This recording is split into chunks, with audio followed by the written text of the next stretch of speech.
함께하신 여러분들 다시 한번 환영하고 축복합니다. 시작이 반이라고 했지요. 그러니까 둘째 날이니까 우리가 반보다 더 왔어요. 자, 이제 끝까지 마지막 날까지 여러분 끝까지 함께해 주시기를 바랍니다. 우리가 평생 신앙생활하면서 신년 특별 새벽 기도회 처음부터 끝까지 안 빠지고 하는 경험이 몇 번쯤은 있어야 되지 않겠습니까? 여러분 끝까지 하는 것만으로도 은혜가 있습니다. 그래서 다시 한번 격려를 드리고요. 또 안내를 몇 가지 드리자면 신년 특별 새벽 기도를 위해서 여러분들이 수고하셔요. 작년에 혹시 기억하십니까? 코로나 2.5단계로요. 아무도 못 왔어요. 교육자들이 다 이제 했는데 올해는 우리 찬양팀도 와서 수고해 주시고, 물론 작년에도 찬양팀이 있었지만 특별히 미디어 팀들도 교육자 공백이 있다 보니까 원래는 이제 교육자들이 방송을 하는데 우리 미디어 팀이 와서 방송하십니다. 감사 말씀 드립니다. 신년 특별 새벽 기도회는 6시 30분까지 하게 되고요. 6시 30분까지 공동 기도를 하게 되고 그 이후부터 개인 기도를 하는데, 우리 차량을 이용하시는 분들은 딱 6시 30분 개인 기도가 시작되시면 따로 광고는 안 하겠습니다. 개인 기도가 시작되면 이렇게 나가시면 되겠습니다. 자, 신년 특별 새벽 기도 설교의 목표 3가지 말씀드렸는데 기억하시죠? 첫 번째는 요한복음을 깊이 묵상하는 거예요. 그래서 말씀을 통해서 요한복음이 좀 남는 겁니다. 그리고 두 번째는 주제대로 이 요한복음에 계시된 예수님을 보는 것입니다. 예수님이 어떤 분이신지 예수님을 만나는 거예요. 그리고 세 번째는 그 예수님과 깊이 연합하는 거예요. 하나 되는 것입니다. 그래서 올 한 해 예수님과 동행하는 한 해를 이제 시작하는 것, 그게 목표입니다. 자, 그 목표에 따라서 우리 요한복음 오늘 본문 묵상집을 펼치시고 성경책을 펼치시고 우리 한 절씩 어떤 내용이 있는지 최소한 파악하시면서 읽어볼게요. 29절부터 좀 길지만 천천히 우리 함께 읽겠습니다. 시작. 이튿날 요한이 예수께서 자기에게 나오심을 보고 이르되, 보라, 세상 죄를 지고 가는 하나님의 어린 양이로다. 내가 전에 말하기를 내 뒤에 오는 사람이 있는데 보다 앞선 것은 그가 나보다 먼저 계심이라 한 것이 이 사람을 가리킴이라. 나도 그를 알지 못하였으나 내가 와서 물로 세례를 베푸는 것은 그를 이스라엘에 나타내려 함이라 하니라. 요한이 또 증언하여 이르되, 내가 보매 성령이 비둘기같이 하늘로부터 내려와서 그의 위에 머물렀더라. 나도 그를 알지 못하였으나 나를 보내어 물로 세례를 베풀라 하신 그이가 나에게 말씀하시되, 성령이 내려서 누구 위에든지 머무는 것을 보거든 그가 곧 성령으로 세례를 베푸는 이인 줄 알라 하셨기에 내가 보고 그가 하나님의 아들이심을 증언하였노라 하니라. 또 이튿날 요한이 자기 제자 중 2사람과 함께 섰다가 예수께서 거니심을 보고 말하되, 보라, 하나님의 어린 양이로다. 2 제자가 그의 말을 듣고 예수를 따르거늘 예수께서 돌이켜 그 따르는 것을 보시고 물어 이르시되, 무엇을 구하느냐? 이르되, 랍비여 어디 계시오니까 하니, 랍비는 번역하면 선생이라. 예수께서 이르시되, 와서 보라. 그러므로 그들이 가서 계신 데를 보고 그날 함께 거하니 때가 10시쯤 되었더라. 요한의 말을 듣고 예수를 따르는 2사람 중에 하나는 시몬 베드로의 형제 안드레라. 그가 먼저 자기의 형제 시몬을 찾아 말하되, 우리가 메시아를 만났다 하고, 메시아는 번역하면 그리스도라. 데리고 예수께로 오니 예수께서 보시고 이르시되, 내가 요한의 아들 시몬이니 장차 게바라 하리라 하시니라. 게바는 번역하면 베드로라. 아멘. 어제 본문에서 세례 요한은 나는 그분이 아니다, 나는 단지 소리일 뿐이다 라고 말했지요. 그렇게 고백했다면 오늘 본문에서는 세례 요한은 그분이 어떤 분이신지를 증언하고 있습니다. 기록된 이 부분을 보면요, 특징이 하나 있는데 예수님이 어떤 분이신지 증언자가 증언하는 방식으로 요한복음은 기록되어 있어요. 이게 무슨 말이냐면 마태, 마가, 누가복음과 비교해 보면 확실히 알 수 있는데요. 마태, 마가, 누가복음을 보면 세례 요한이 세례를 주고 그때 성령이 비둘기같이 예수님 위에 멈추는 임하시는 그 장면을 실시간으로 기록하고 있습니다. 반면에 조금 전 읽어보았듯이 이 세례 요한이 세례 주는 것과 이 요한복음에서는 성령이 비둘기같이 예수님 위에 임하시는 것이 지금 세례 요한이 말하는 이 순간에 동시에 벌어지는 것입니까? 아니면 이전에 지나온 사건입니까? 지나온 사건이에요. 지나온 사건. 세례 요한이 그것을 경험하고 그 기억을 반추하면서 지금 증언하는 방식으로 기록되어 있어요. 이게 좀 특별해요. 이렇게 말하는 거예요. 일전에 하나님께서 나에게 이렇게 말씀하셨어. 네가 세례 줄 때 그 사람 위에 성령이 내려서 머물면 그가 바로 앞으로 성령으로 세례를 베풀어 줄 메시아인 줄로 알아라. 이렇게 하나님께서 말씀하셨어. 근데 지금 내게 다가오는 저분이 바로 그분이야. 내가 저분에게 세례를 베풀 때 성령이 비둘기같이 하늘에서 임했었어. 내가 그것을 보고 그가 하나님의 아들이라고 증언하는 거야. 지금 이런 식으로 기록되어 있다는 거예요. 세례 요한의 증언을 빌려서 예수님의 하나님 아들 되심을 증거하고 있습니다. 이 패턴이 요한복음의 특징이에요. 앞으로 계속해서 보겠지만 요한복음이 예수님의 하나님 되심을 나타내는 방법 중에 하나가 증언자들의 증언을 통해서예요. 그래서 증언이란 단어가 많이 나오는데 요한복음에는 이와 같은 증언자가 여러 명 등장합니다. 세례 요한이, 방금 봤던 세례 요한이 대표적이고요. 내일 볼 나다나엘도 증언을 해요. 뭐라고 증언하냐면 당신은 하나님의 아들이시고 이스라엘의 임금이로소이다 라고 증언을 해요.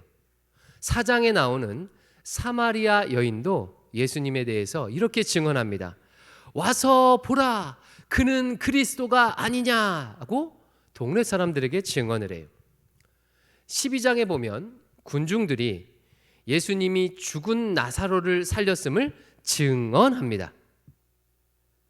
자, 요한복음의 최초의 증언자는 세례 요한이었다면 요한복음의 최종 증언자는 도마입니다. 도마.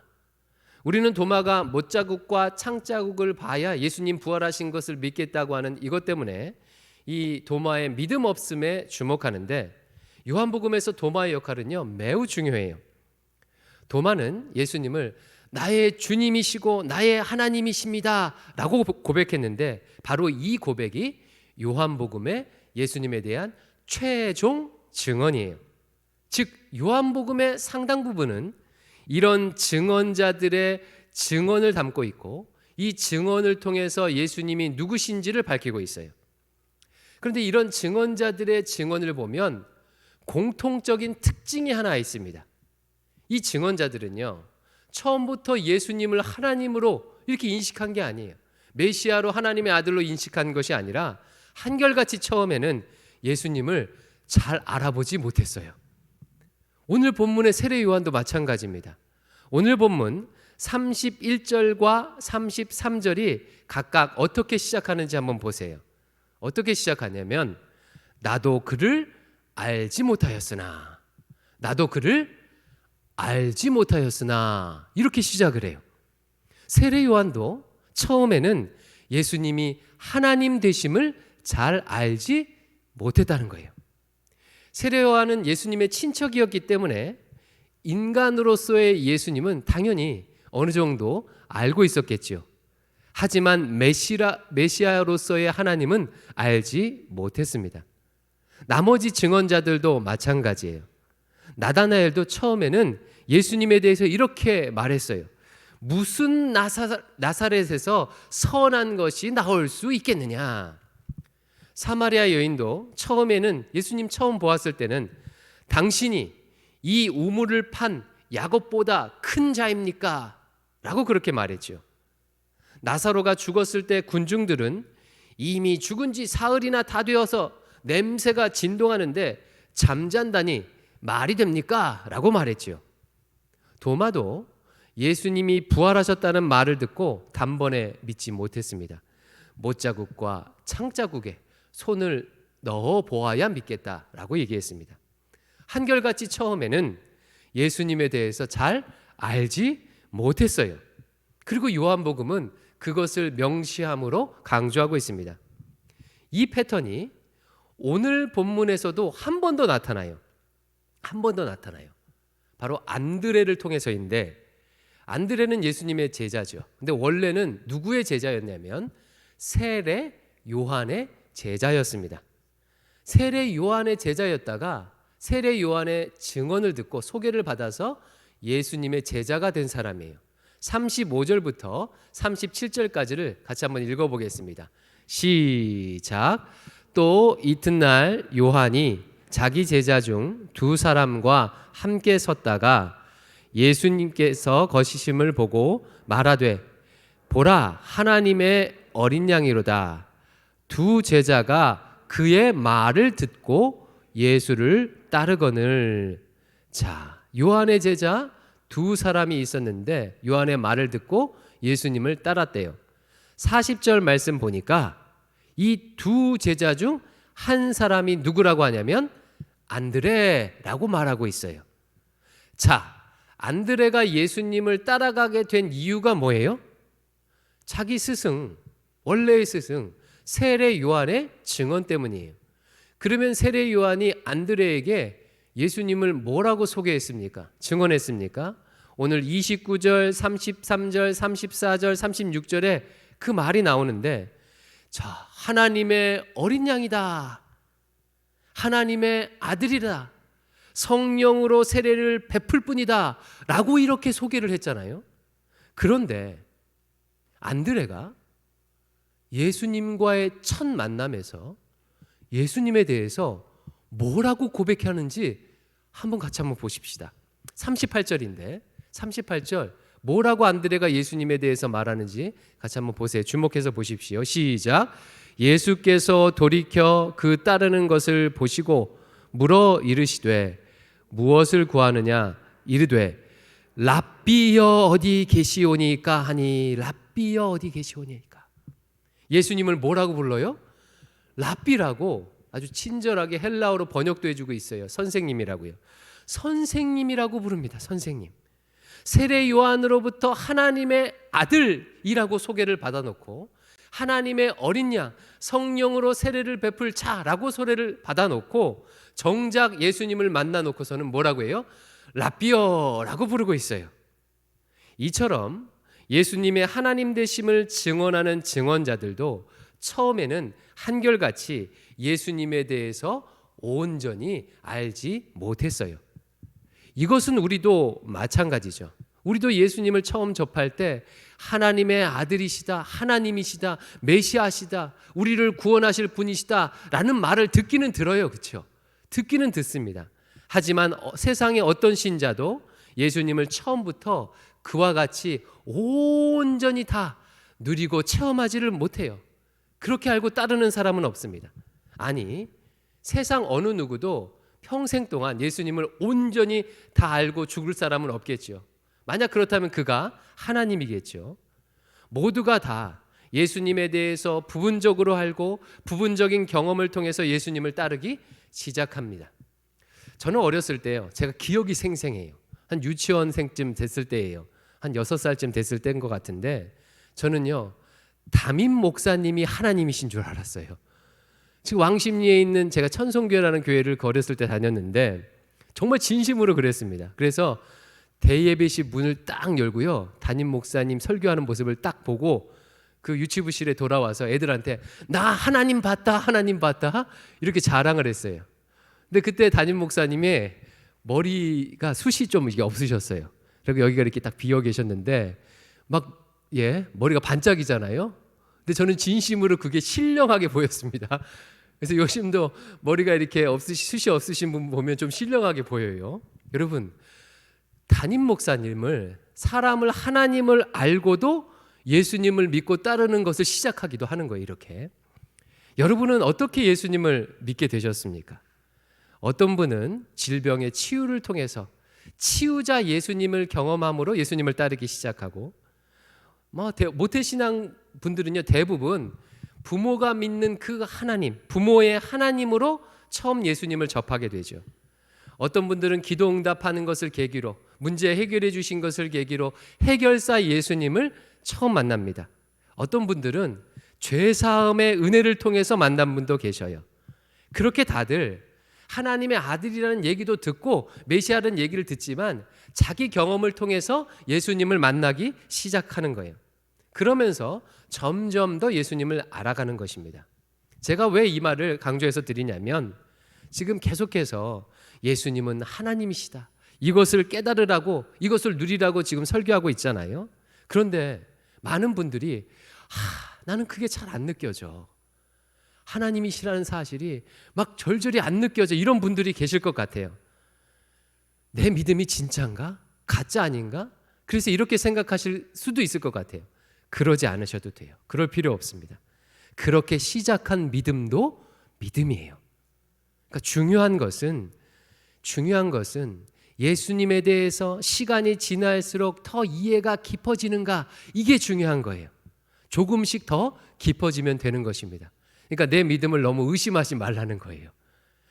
문제가 있다면 이런 것이 문제겠죠. 10년 전이나 지금이나 예수님에 대한 이해가 똑같거나 작년이나 올해나 똑같으면 그게 문제인 거지, 내가 지금 온전히 다 목사님이 설교하는 만큼 알지 못한다고 여러분 너무 근심하지 마십시오. 그러면 요한복음의 증인들은 처음에는 예수님을 알지 못했다가 어떤 계기 덕분에 잘 알게 되었을까요?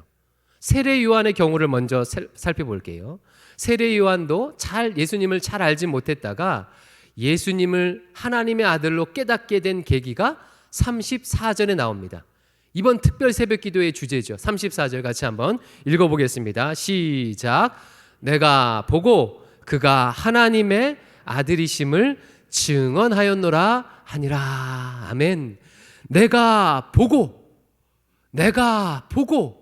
그가 하나님의 아들이심을 증언하였노라. 하나님께서 말씀하신 대로 성령님이 예수님 위에 머무시는 것을 보고 하나님의 아들이심을 깨닫게 된 거예요. 예수님을 직접 보고 예수님을 체험하고 깨닫게 된 거예요. 이게 핵심입니다. 그럼 안드레의 경우는 어땠을까요?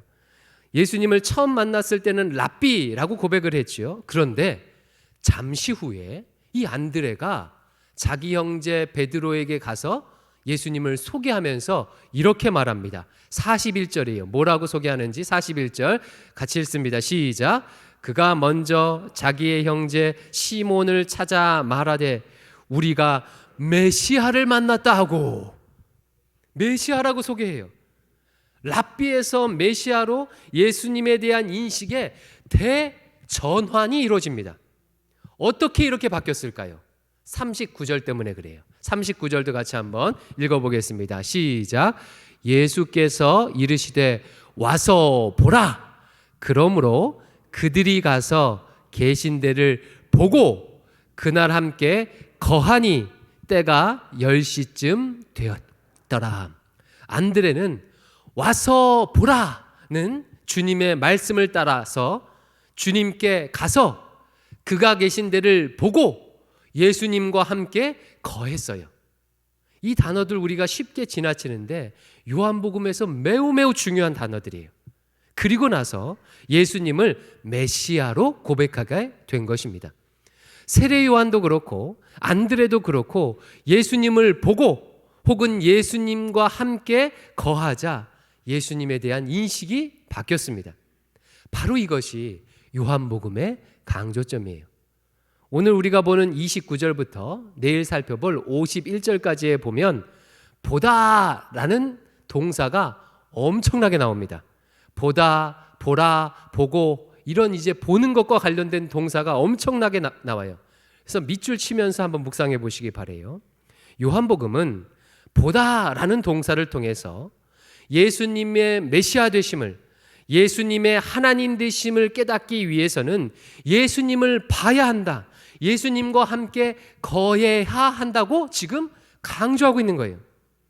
이 교훈은 우리에게 격려를 주죠.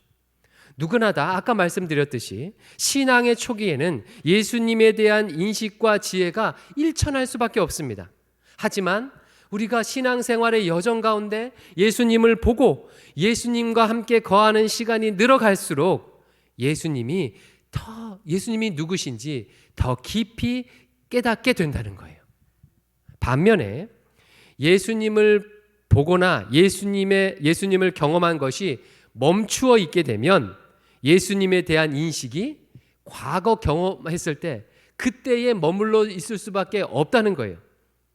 여러분, 다락방 모임을 해보면 이분이 예수님을 지금 보고 지금 경험하고 있는지 아니면 과거에 경험한 예수님에 머물러 있는지 어렵지 않게 알 수가 있습니다.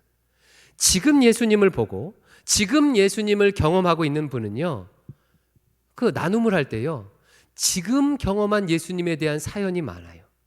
지금 기도하면서 응답해 주신 것, 혹은 지금 기도 제목에 응답해 주시지 않는 것, 또 예수님께 지금 막 혼나는 것, 예수님께 삐진 것 등등 살아있는 예수님과 막 관계하는 그런 내용들, 이 교제하는 내용들, 살아있는 내용들이 막 있습니다. 그런데 지금 교제하는 게 없는 분들은요, 옛날 받았던 은혜들, 옛날 받았던 은혜들만 주로 나눠요. 제가 코로나19 시기에 염려하는 것 중에 하나가 이런 겁니다. 여러분, 아마 다들 이렇게 걱정하고 염려하실 것 같은데 온라인으로 많은 것을 하잖아요. 그리고 모임 등이 팍 줄어들었어요. 그래서 혹시 관중석에서 관람하는 것처럼 신앙생활 할까봐 좀 염려가 돼요. 여러분, 관람하는 것과 경기장에서 뛰는 것과는요, 천지 차이가 나지 않습니까? 경기장에서 뛰어야 실력이 늦고 뛰어야 체력도 증진하는 것입니다. 반면에 관람하는 사람은요, 비판력만, 말만 늘어날 수밖에 없습니다. 관람하는 방식으로는 주님을 경험하고 주님을 볼 수가 없지요. 주님에 대한 인식이 깊어질 수가 없어요. 우리가 예전에는요, 우리 주일날 어땠습니까? 막 비 오고 막 눈보라 치고 해도 힘들고 춥고 막 그래도요, 어떻게든 교회 올라고 되게 애썼잖아요. 그 갈등 속에서 내려놓음과 헌신과 우선순위를 조절하고 그랬어요.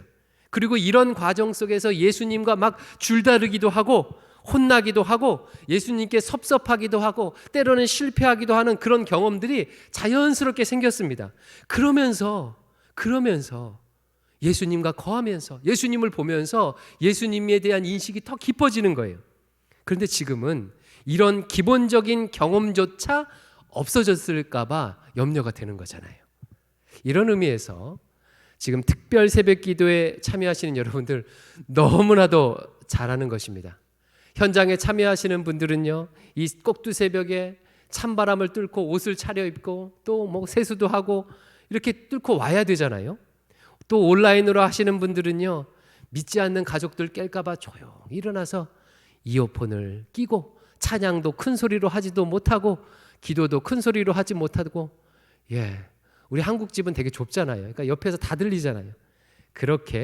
이렇게 예배하고 있어요. 저는요, 이 과정들이 와서 보는 과정이라고 생각합니다.